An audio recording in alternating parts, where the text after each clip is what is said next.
Good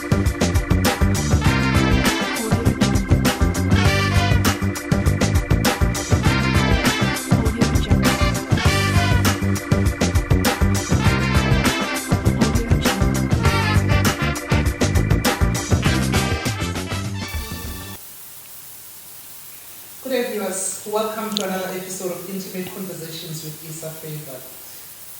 Whew, yeah, I need to breathe because behind the scenes, I don't need to tell you that. Just know that it's been, so I need to breathe and get myself back to myself again. And you're probably wondering, it's just something I had to deal with and I needed to take it out on air before we can continue. The last episode that we had, we were talking about raising kids in the 21st century. And in the midst of our conversation, we also spoke about when sometimes it happens that in life, you have a kid with somebody and the relationship will go south. And then you find that you are now ready to date. But there's kids in the picture. How do you then make sure that in taking care of yourself and making sure that you do not forget about you, because there are children that are involved, how do you balance the equation? Because if the equation is not balanced, it is most likely to cause problems for everyone involved. So I felt, it is important for us now to talk to somebody who is living in the situation, who has had an experience where she went into marriage already having children and the partner also had children. What we will call today blended families. I love it because when I was talking to her, one of the things, she talked to it, of course. She was saying, I get Melinda, I go step, we don't do stepping here. Because honestly, as a black nation, we don't have step. They are children. So I felt, let me do that. Let us take the conversation further and talk about that. Because when you look at the statistics, it seems the rate of blended families is on the increase, or the rate of single parents is on the increase, which means that even as a single parent, you also have needs you want to date at a particular point in time. So how do we navigate that scene? Okay. I always bring people to talk to these things mostly. So I have with me Utuli, Msomi, so she is married to Ubamata. So she'll take us through her life journey and how they have navigated this journey. Welcome, Sisi, and thank you for agreeing to be a guest in my show. Thank you so much. Good morning, viewers. My name is Pastor Tuli. As she mentioned, I'm from Hazyview in Mpumalanga province. Thank you. Welcome, Sisi. So let's talk, Sis Tuli. I'll call not because I'm undermining you, are Pastor Tuli, and I acknowledge there is a servant of God. I don't take that very lightly. And I'm sure somebody is already thinking, she says pastor.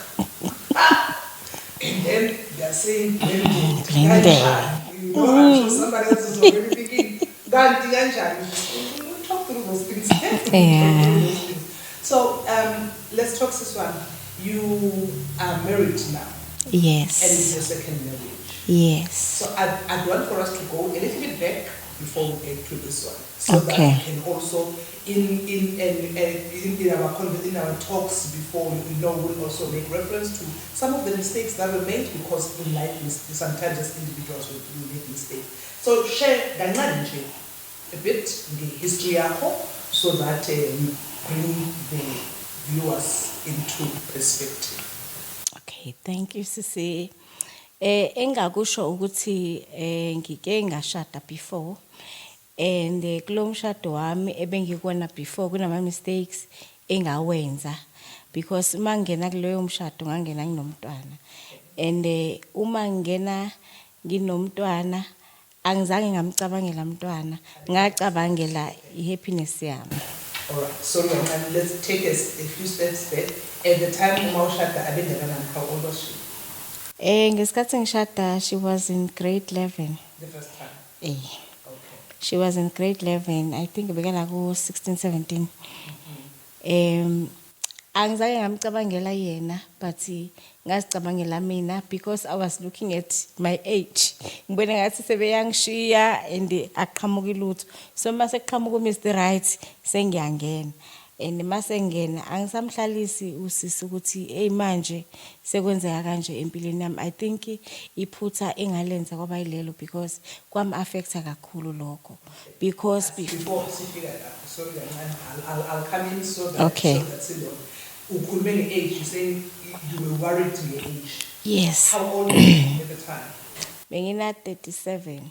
So societal pressure. Yes. Was it pressure in society or your own? Is it self-imposed pressure or really there was societal pressure? I think it's a social pressure because mawufika ekhaya bakubona uma njengoba mina I'm from Durban. So mangifika ekhaya babuza umkhwenyane uphi and abanye bayashada. Na ugcina sowubona engathi uyashiyeka. Kanti isikhathi sikaNkuluNkulu asifani nesomuntu. Sasuke singakafika isikhathi. So enye yezinto le eyenza ukuthi sigcine singena endaweni engamelanga singene kuzona ngenxa yepressure. Okay, so now you're 37, Mr. Right, what feels like Mr. Right comes. Yes. How long did you date before the shot? Within 3 months I was married. So lo muntu bengingamazi besingazani. So in 3 months, you have Umdanaku who knows in life as Umama has no one. Yes. Then in 3 months' time, between the 1 and the 3 months, we'll go up introduce Ubaba lona usisi. Kwaba fast nje konke kwenzeka fast and azange wanikezwe isikhathi nje ukuthi acabangisise. Khumbula ukuthi mangimthola bengimncane. Ngamthola ngisafunda esikolweni and baba bekangasekho kuyi empilweni yakhe. Cabanga umntwana usecabanga ukuthi uzoluza mina kanti ubekaluze nobaba wakhe.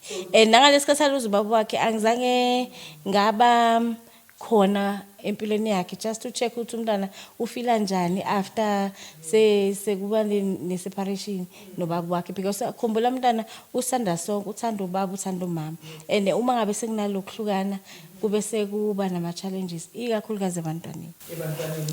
So we have Senzekile, we're gonna come back. Senzekile is the one that I did the previous show with because she's very passionate about children, and I think it's one conversation we probably have to do again, Senzekile, because I'm saying, so you have a teenager who is in high school. Yes. She's at the peak of teenagehood. Yes. Who navigate her own emotions. Yes. In navigating her own emotions, there's also the fact that my parents separated. Yes. And kuloko akuzange kwehlale kahle. Whether we taken for therapy and all that, or even as you say, maybe you never sat down now and say, baby girl, all these things, how do you feel? So there's all that, and within 3 months, boom. Manje, Nang babs efiki. And now finally Atibaba. Yes. We have not even dealt with them because the fact that somebody in partner when I'm happy, that doesn't mean automatically your child must now start calling them back. I think iphutha ila esilenza khona thina bazali siba too much excited bese siyakhohlwa abantwana. Le njabulo yami ngicabanga ukuthi nomntwana naye uyajabula kanti umntwana naye ngiyamlimaza because naye bekufuneka ngimprepare. Uyabona? Nephutha lesibili elenziwa yimi ezomzali. Ngifuna noku-encourage abazalwane ukuthi yebo iBhayibheli lithi kumele nishade before kuba njani. But lesikhathi esiphila kusona njengamanje I think kubalekile ukuthi umazi umuntu before. Angeke uthi within 3 months when soshadile. Awumazi lo muntu awuyazi ibackground yakhe awazi ukuthi ukhule njani awazi kwenzeke njani songenile. ngoba futhi uzoba uma usungene lapho uba frustrated ngala uqeda uintroduce ingane nengane naye vele elimele uphinde uzoyifaka kule mess so kubaleke kakhulu ukuthi sibakhulumisa abantwana ne I like that because I'm thinking right now somebody may be saying how Pastor Thuli ushoni mawuthi singajaheli ukushada when and we're not talking about that but we will touch on it because you've just mentioned that if then we're going to talk Christian dating asisho ukuthi date like the world does but take some time and also angeke it is impossible to 100% say you know a person but have lama foundations of trying to understand the foundations of this person.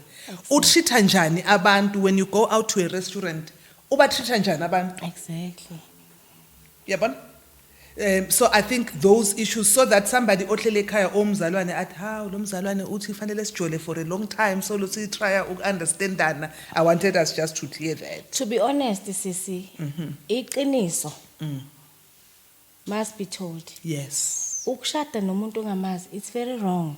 It's within wrong. 3 months lesikhathi siphila kusona kunezinto ezingenayo kunezifo yes kunama financial implications abanye abantu bayakubuka lapho udlule endleleni athi awu night target ngawo back jackpot uyabona uthi hawo lo usebenza lo ngizophila kanti yena uneyinkinga zakhe ubona ukuthi angathola wena uzokhona kuphunyuka ticket out of financial constraints ngaphakathi kuye bekade engekho lapha yes and wena usutholakala sewusenkinga inherit ama problems wakhe ne yes so waedela nasebantwaneni because abantwana mabekubona miserable nabo baba affected I think also you know you've touched on kunezifo kunamafani there's also emotional wounds that somebody comes with. It's important that as you date the person you also get to check and understand what are the wounds that they healed exactly have they healed because uma efika a bleed nawe you've got nawe kahle ungene because not because bosu ready but it was pressure ni messed up nje nobabili nje you then there's the child who's also navigating teenagehood the whole mixture nje iba a challenge. It's very important sisi ikakhulukazi kubaleke ngokuthi kumele wazi ibackground yomuntu yes and izokusiza noma sewunayi understand ukuthi ubuya kuphi ngoba sometimes esikhathini esiningi sihlangana nabo baba aba broken yes and umuntu olimele vele uzolimaza abanye abantu so kubalula lokuthi uma uhlangana nomuntu olimele ukhona ukumsupporta throughout ekutheni azahile before ningene estagini sokuthi niyashada yeah I think amaphutha amaningi enzeka lapho sisuke sibuke ipressure yokuthi iminyaka iyashiya nawe ufuna ufana noSibanibani ufuna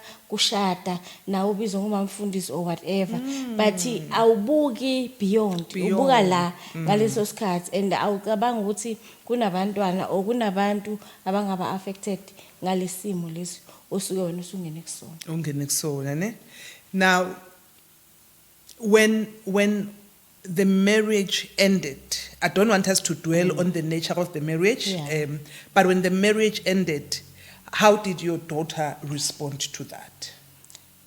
My daughter kwamlimaza kakhulu because she even tried to commit suicide. And nami ngenza liphutha because ngithi ngumzali ngidiscipline umntwana ngifuna enze lento mina engifunayo ngifuna accept lo baba ngifuna kwenzeke ngalendlela akwenzeka ngayo until after makuphela lo mshado bengikuwona awupheliswanga umntwana but engakusho ukuthi kube nokuthi umntwana limali in a process but sabe sesiya ke for therapy nalapha engadiscover khona ukuthi kunephutha engalenza njengomzali kwangimela umntwana ngihlale naye ngimprepare ngimchazele nanokuthi before ngingene emshadweni naye bekumele ahile kulokhu kuhlukana kwami nobaba wakhe before ngizongena ngala. Khumbula mntwana udinga uthando lika baba. Umthando lika baba akakalitholanga ngoba ubaba akekho le. Bekangekho uduzana. And mina bese ngidlala irole yokuba ubaba nomama. So maye umama sekahamba sekayoshada. Umntwana ufile ngathi usekalahlekile. So manje that is why isithola abantwana bethu benza izinto ezingasi right. Thola ukuthi umntwana usengena kuma drugs, thola ukuthi umntwana mhlawumbe usetholo o sugar daddy. Ngoba labo sugar daddy labantwana bethu bayakubona ngesizathu ukuthi bafuna lo baba angazange amthola. Uyabona ufuna le father figure agcina angena kuma wrong relationship. Uthola ukuthi umntwana ugcina uyagula. Uyabona bagcina be behavior somehow ngenxa yokuthi bazama ukuvala le void on lo lesilonda abanaso ngaphakathi. Ebese thina siyabajaja sijaha uba discipline kanti ngabe uhlala nomntwana wakho ukhulume naye ukuthi what is so le experience yona le yangenza ukuthi noma sengiqhubeka phambili nempilo but I must make sure ukuthi angihambi ngedwana base umntwana wami naye uhambisana naye. Yebo abantwana angeke ngathini bafuna ukuthi kube ngendlela yakho but nakhona kumele ube careful wena umzali. Umntwana angeke akushayela umthetho lokuthi hayi mina ngimfuni lo ungajoli vela abantwana baba nomona ngathi ufuna ngathi umntwana ungaba naye angabi nababa omunye but ke naye makakhula uzokubona umntwana ukuthi okay impilo iyaqhubeka but uyazama kumprepare umtshela ukuthi yazini nangu baba angeke futhi nakhona uthi ubaba ngoba phela abafuni ukuthi baba nje ubaba kungakazi njani kunomalume umngani wami so umchazele nje ufila njani umbuze uyabo uzomuzwa naye ukuthi uresponda kanjani but okay usazoqhubeka nalokho uzomuzwa naye umntana ukuthi uresponda kanjani and then ke you take it from there. I think also what I'm thinking in terms of what you're saying, what becomes critical ukuthi you have the conversation even before a figure umalume, so that you explain you explain to depending it will be age dependent ukusiphi isigaba uyabona but you will then explain to them ukuthi nami I am a human being nami I get lonely, you know. We're talking the other day mina nawe ukuthi every human being needs a companion. You need that companion ongaxoxisana naye. You need that companion after a hard day. You can be able to say to them, my day was hard and nixoxisana. Uyabona? So depending on the age of umntwana, you will then help them to understand why mommy or daddy has to move on. But I don't want to forget something that we spoke about, and I just want to appeal on this one to any man who is watching, to say, if you are a man and you've got a child, please take care of a girl child. Yes. Take care of a girl child. Not because not because a boy child doesn't need his father, but there's something about a girl child and the love of a father. Exactly. And if ubaba and you are not playing your role as a father to your girl child, like I am pleading with you, correct your ways. A girl child needs her father. That is her first love. She learns about love from how her father treats her. And if a father is not there for a girl child, she grows up a wounded girl child because she does not understand. It says, I am rejected by my father, so what other man can love me? So this is, I did not want to miss out on this opportunity to really make a plea on behalf of a girl child. As a girl child, I really had to make that plea to say, fathers, and you see the space, please step in so that a girl child can know what love is from the first man that she is exposed to in the family. I needed to say that. Just to add, kuloko ukuthi even nathi bomama ake siyekeleni ukuthi masilwa nalabo baba asebenzisa abantwana njengokuthi uthi manje angeke azayibone lengane vele ubaba agcina angasabi nayo access asisho ukuthi bonke obaba ba wrong but bakhona obaba banalo uthando nathi singabo mama sesilwa ngalabantwana siye awusafuna ukuthi umntana akhona ukuba ne relationship nobaba wakhe at the same time ulimaza umntwana bese uyasikhohlwa wena ukuthi wena olwa nalomuntu but not umntwana kangeni endabeni zenu so naloko kubaleke kakhulu ukuthi abantwana bayalidinga uthando labazali both parents. Yes. Uma nixabene the child remains an innocent human being that needs both of you to love them and a child, because umntwana, you'll always be a child in your parent. You need your parents' love until the last day on earth. Yeah, we needed to clear that. Women, let us not use our kids as weapons and fight our battles, please. Let's be matured. Please, let's be matured.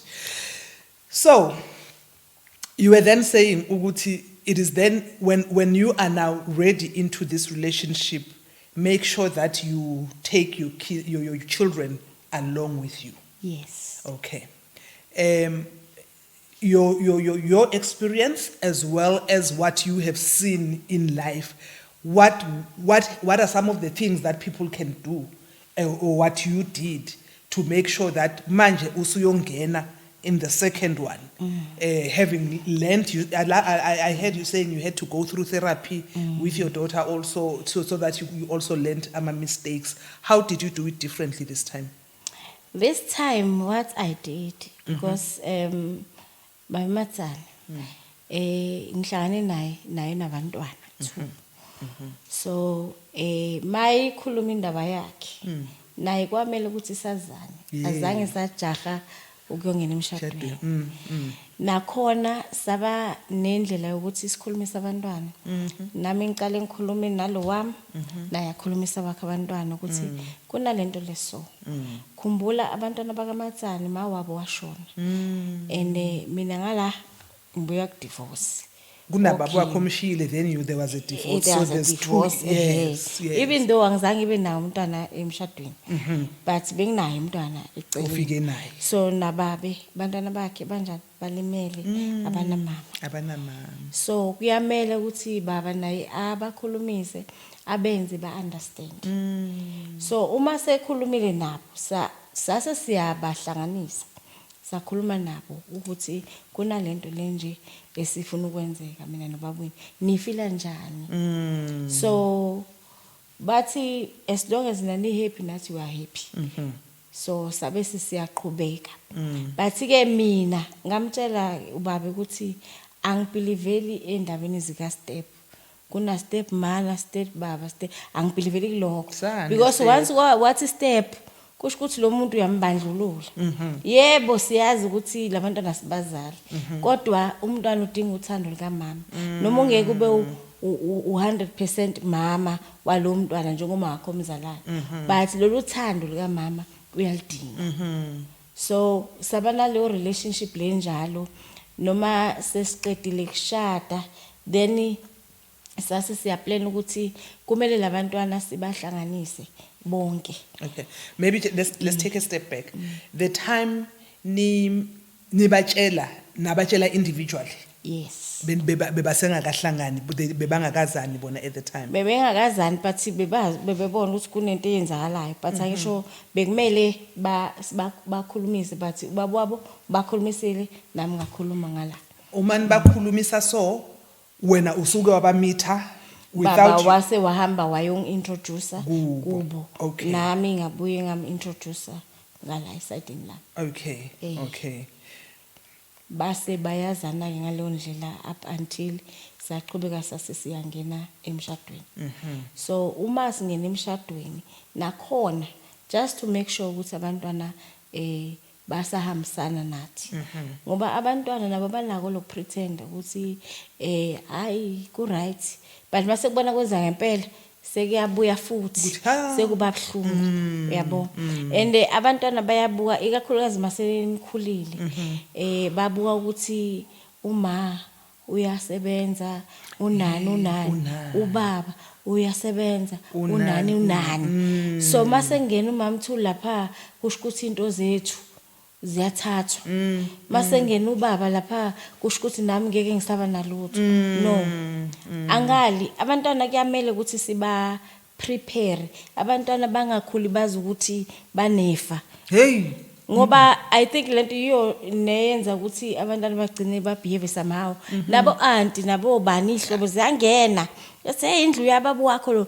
indlu yama wakho le abangeni abantu kumele bakhulume imina nomngani wami ukuthi okay mase kunje siyenza kanjani ngoba kunalento yamawili yes uyenza iwili ngenze iwili but umntwana kumele afunde ukuba nezinto zakhe yes lo kwaba ibhale kungaba ibonus lokuhamba kwabazali bese salelwa izinto but kumele abe nezinto zakhe sesibone la kuma TV abantu bebanga ikhaya abantu abadala bano 50 bangikhaya la kubo bowuhlalele sonke lesikhathi uzofika ku50 awunanto yakho uyasebenza kodwa no yes umntwana once oba no21 esesebenza ecedile abuye university wasebenza uyakhwesha ekhaya uqala impilo yakhe yes uyakhwesha naye ayozwa umnzima ngaphandle ukuthi impilo injani but ke ngeke umkhiphe engasebenzi ya understandeke but if uyasebenza khona akakwenzayo naye akabe nento zakhe amen ngoba naye uzoba nomndeni wakhe yes uyabona I think I culture ngazi noma ngizokubiza njalo ukuthi culture le eslimazela abantwana bagcina abantwana banye bagcina balima bebulala abazali because ufuna ukuthola ama uthi mayefa noma mina kanjalo ukufa kwakhe ukuvuka kwami Msomi uvuka mina kanjalo and so kubaluleke kakhulu lo okay so nase niyabahlanganisa ke because now individually nibakhulumisile niyababuyisa kamanje niyabahlanganisa so that nabo they get to know each other yes sabahlanganisa ke but nje ngoba i-outing saba ne weekend away sabahlanganisa ukuthi bajabula bayenza lokho abakwenzayo bayijabulela then later saba ne meeting sahlala nabo sibabuza nga1 by 1 ukuthi uzizwa njani ufila njani usaphatheke kahle ngisakuthatha kahle ezumama usakuthatha kahle ezubaba what are the challenges sakhuluma kwaba right nje siphila kanjalo so kune group si create a family group la sikhuluma khona ke ngezinto ezumama I must make sure ukuthi abantwana ngiyabanakekela every day ngiyabacheka ngiyabafundisa nabo ukuthi babuye babingelele abazali babacheke ukuthi bazali njani niyaphila njani every day mele ngibabingelele ngibacheke ukuthi banjani ilanga libaphethe kanjani impilo nje iqhube kanjalo like normal like nje bengingaba treat baze bafeel ukuthi angibazali akufuneki kube njalo I think lokho kubaluleke kakhulu kubaluleke kakhulu because now we are talking uvela nabakho uvela nalaba so it is important ukuthi uma sesihlangene sadecide ukuthi we are going to be one then it's one family akuna ukuthi uyambona umntwana wakho wende lokhu nalokhu no nabo because also and I think you know your case is a bit different I'm saying different in a sense that bese bakhulile nabantwana uyabona it's not like bala endlini bonke manishada bese baphumile bonke ekhaya ne sebakhulile but noma bekhona abancane because after ngiphumele la khaya ebengikulona belina abantwana and labantwana ngangi close kakhulu nabo ngoba naye uma wayeshonile so nga create le bond nabo labantwana so uma sihlukana ngihlukaniswa nalabantwana ngalimala lokho kwangenza nga adopt omunye umntwana maybe ngangizama kuvala but manje yamthanda noma belithando labantwana nginalo so kubalekile labancane ababuyi bazohlala nani ningashiya abantwana gogo ngoba nalapho niyabalimaza abantwana umntwana umshiya kagogo akathola uthando lwakho thola uthando lwagogo ubonda nogogo enalifani cha thatha abantwana beni hlale nabo la abancane abakhulile vele kumele bebe nendawo zabo ngaphandle badla abancane nibatreata ngokufana akekho treater special nibatreata ngokufana uma nibadisciplina ngokufana. And of course indlela yokudiscipline ayifani because as individuals it's different. You may find that ekhaya lo omunye umzali is more of a disciplinarian than the other. And abantwana, they are very observant. They can check and say lona, and so kubalulekile also the lines of communications between nina as a couple to be aware so that you do not allow umntwana bagcine bangena phakathi and cause a division between nina.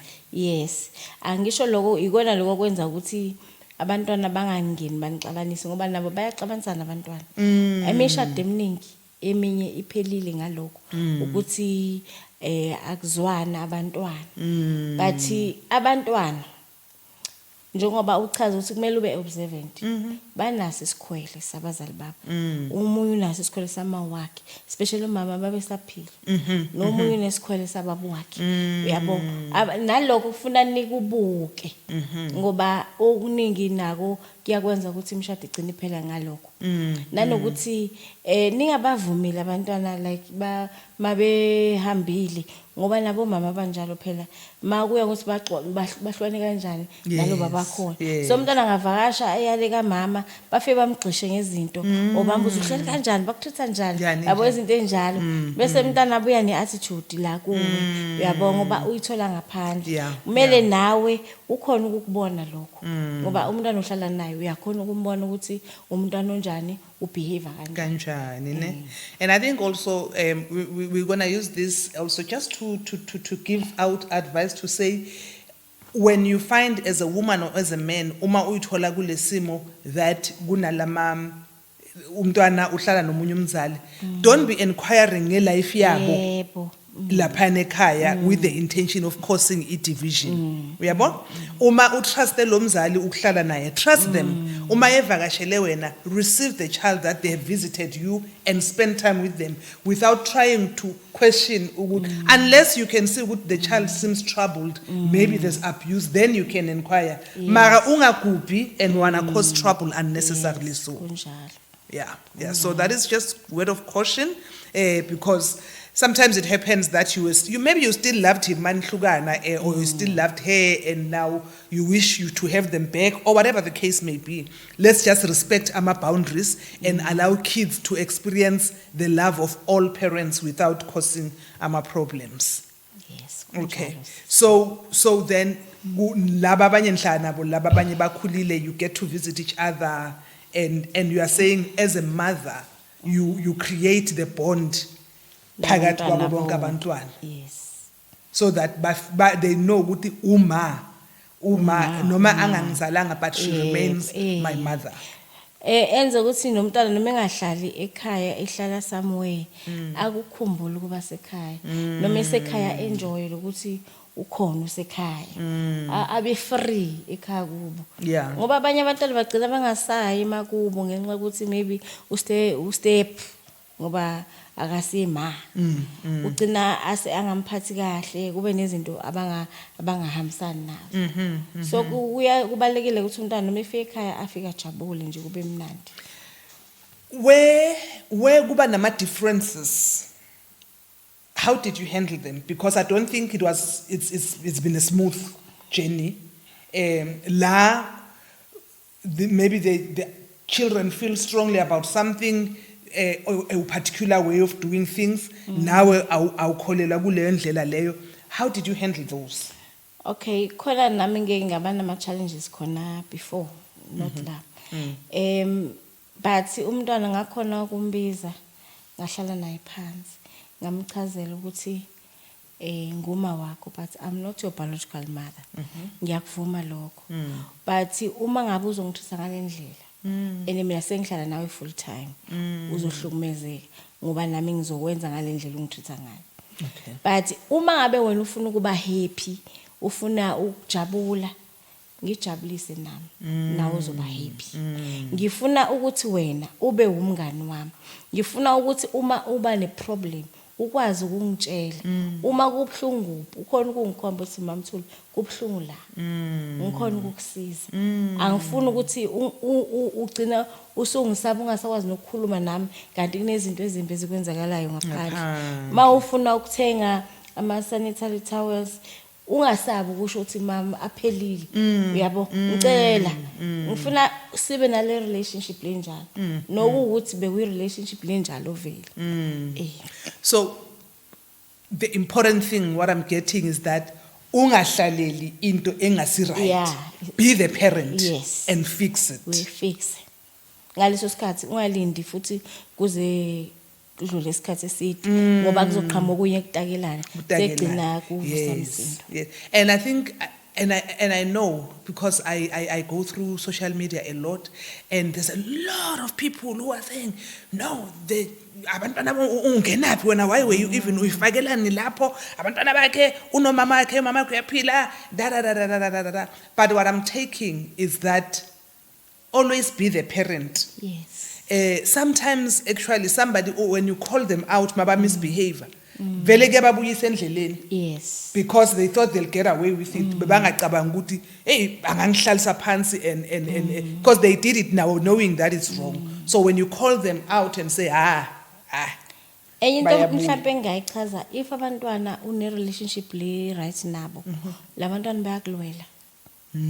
Bayakulwela and they make sure abakhohlwa uhlezi noma ungasekho empilweni zabo abakhohlwa because ubanikile lelithando so bakuthanda noma ungasekho abakhohlwa and futhi bayakumela but uma ngabe ubathatha nje kabi ungaba ubafilisa ukuthi angisiye makwakho ngoba enye yezinto eyenza ukuthi mhlawumbe nathi sigcina sesilwa nalezi ngane ingoba mina ngilwa naloma wengane ngaphandle bese ngiyabuya lento ngizoyikhiphela la engane ebese kulimala umntwana ngoba yena innocent makathi nesesiphusile ama battles wethu. Enye into futhi ebalekile obaba kumele beyenze sengingenile ikakhulukazi umama basaphila beyingane sengingenile kuleli ikhaya wahlukana noma ka mntwana loya so uma ngabe sengene mina wena baba ngihlanganise noma wengane ukuze kuzobalula ngengane uma wengane makafuna something afonele mina angasabi ukufonela mina uyabo ngoba nami la endlini ngizoqhuquzela kulo baba ngithi umntwana angabenefit laba la endlini kuphela nalo ngaphandle mela benefit ngokufana njengalaba la endlini but le role ifuna idlala ubaba yokuthi angihlanganise noma wengane. Ngiyavuma sometimes bazama abanye baba besoma bengane bayalwa athi mina ngizange ayizala ingane nawe anaye usuke naye sabhitha esaphethwe lokumbambile ngiyamcela ke lo mama lo njalo ukuthi akehlisa umoya for the sake of umntwana ngoba akakwenzayo wenzela umntwana abe naye angisho sibe babangani vele ngeke babangani but babe nale relationship naloma ukuze umntwana wakhe akhona ukunakekeleka bayekele ukula ama differences babeke eceleni but ba focus emntwaneni ukuze nami ngikhona ukumlwela la endlini Yithi uniform isikole, school fees emntwana, kumele sibhadaleke, kumele kwenzekile. Lokhu nalokhu. Yes, kuye ngale. And uma ngabe wena mama, kuwena o responsible la endlini for that, kuba lula kulomntwana ongaphandle because now you make sure ukuthi school fees siyabhadalelwa, umntwana uyathengela impahla konke, umntwana uthola okufanayo nokwala endlini. Naye makuba nama challenges kuzoba lula nokuthi ngimtshele ngithi hey sinenkinga la kunenkinga kanje nalozo understand ukuthi kusho ukuthi kunenkinga ngoba vele ordinarily kukanje yes but uma ngabe thina sizothatha uxabana kwethu sikhiphele emntwaneni silimaza abantwana and labantwana bakhula nale enga bese sibona abantwana bedla unyawo phela ngaphandle abazibezelanga badle unyawo ngaphandle kusuka somewhere le behavior sibona emgaqweni leyenzakalayo ibuye ekhaya ibuye somewhere somebody contributed and yenziwa yithina abazali yeah no I think that is so important and I actually hear people, maybe somebody uhleli ulalele uthi he niyaphupha nini. Mina sengiyokhuluma naloyana and all that. And as you say, when you still feel like that, you need to heal. Yes. You need to heal Yes. for the sake of this child. Yes. Because it's not about us. Tina, Yes. as adults, sihlulene. Yes. But there's a child. Yes. And this child deserves both parents. So right, so lona ke so blessed ngoba ke sekuna extra parent ngapha, so una 3 parents or 4 parents that wanna show the child love.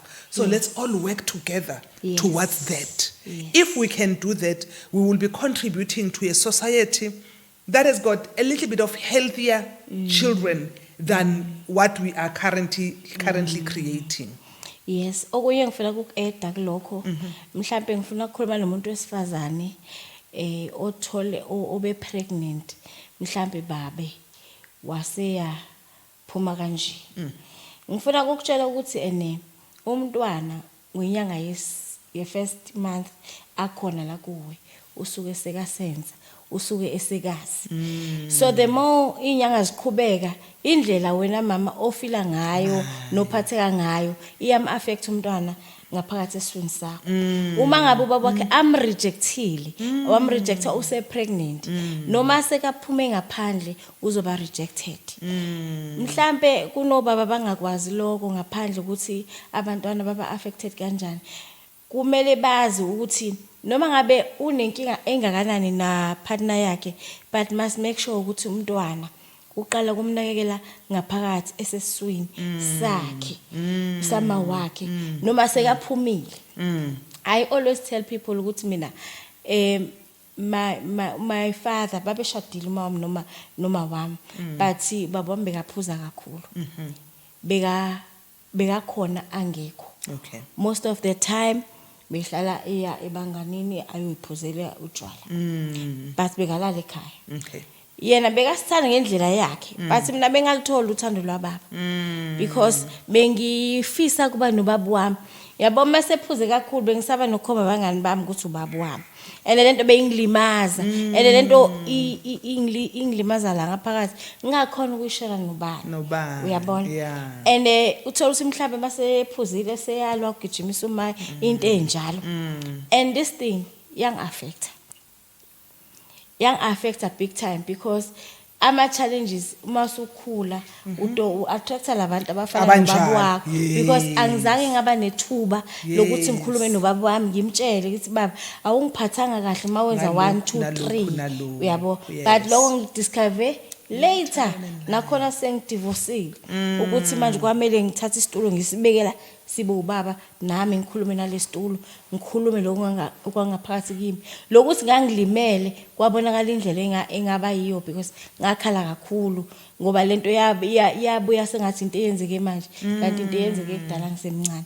So it's very important, ziningi izinto edinga ukuthi abazali bazinake, singazibuki thina but sicabangela abantwana. Yes. Abantwana babaleke kakhulu la emhlabeni and bane role enkulu abayenzayo. Thank you so much for sharing that, because what it says,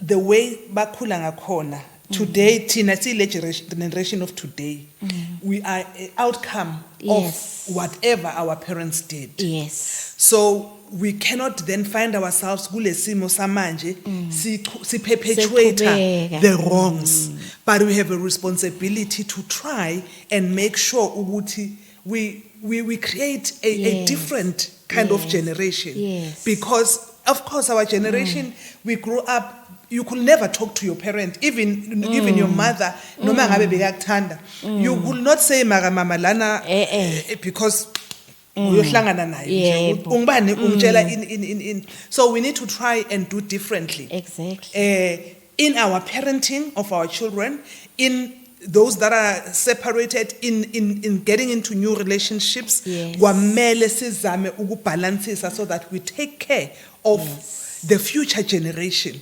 Yes. Because if we perpetuate the wrongs, it means generations and generations, Exactly. 50, 60 years from now, they'll still be dealing with the same problems. Ngoba mawubuka phela nabazali bethu masuyibuka nabo babeyilimalele. Bebeyilimalele sina sinenhlanhla because sidiscoverile lokho. Yes. That is why kubalekile ukuthi silwe nakho ukuze abantwana bethu bengabi affected. Yes. Bona bebengakhulumi nabani. Ubona ngebehavior ukuthi okay uma wami udlule lana. Nala. Ubona nobaba. Ngiyacabanga ukuthi nobaba njoba ephuza. Khona into ayimudla, khona into edila nayo. Uyabona. But ke ngoba beyangakhulumi namuntu, I don't know noma ekhuluma, but I don't think uba wayikhuluma nabantu wayezoncedakala shuthi wayengakhulumi. Maybe naye bekayikhulumela mase ephuzile naye abedila naye ngayo. Or maybe mase esetshwaleni, have you noticed ukuthi mase basetshwaleni all the problems akhala vuke kusasa. So what I'm also taking from you, and it's the importance of actually going to therapy. Yes. Not because there's anything, just go and self-check so that you can check whether gonke go right. And because then it will help you to discover other areas where you need assistance and you never thought.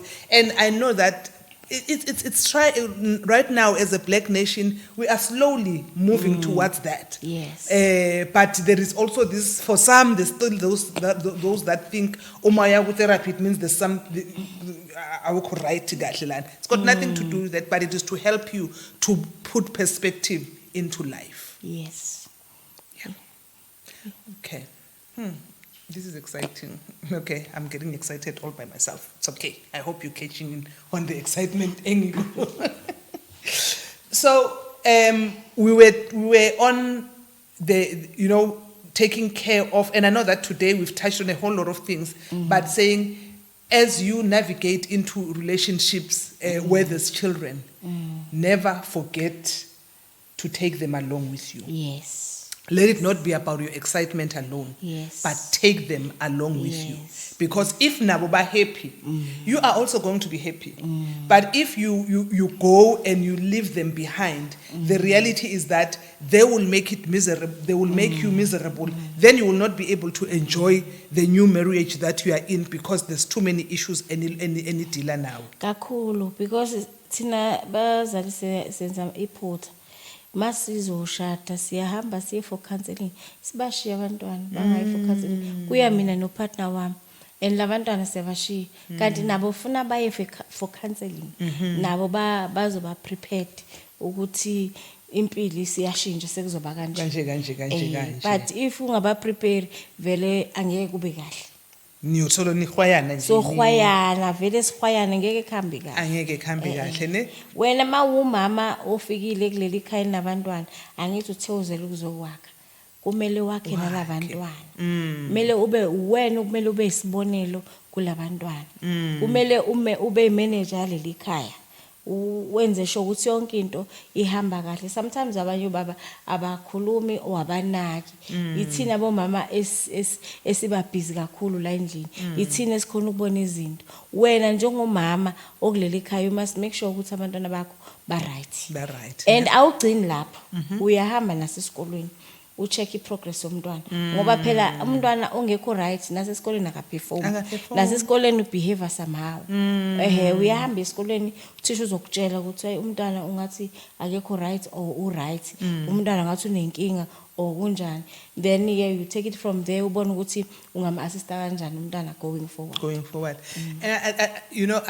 Uma usho kanje when you're saying earlier on ukuthi abo baba abanaki abo baba we spoke earlier on about the importance of getting to know your partner. Nisa data before your shot.